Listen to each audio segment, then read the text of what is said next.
मंडळींनो फणस बघितले, हा बरका आणि काफा आहे, दाखवू तुम्हाला, चला.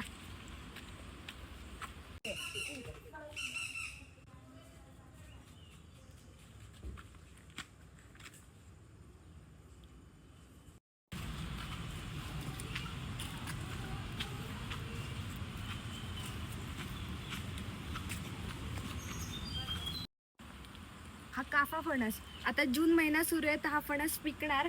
पण हा जो फणस कच्चा असतो त्याचे उकड गरे करता येतात.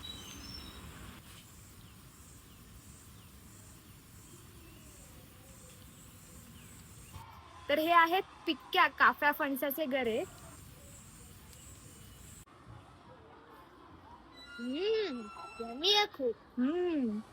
अशाच कमाल कमाल कॉन्टेंट साठी कमाल कन्याला फॉलो आणि सबस्क्राईब करायला विसरू नका.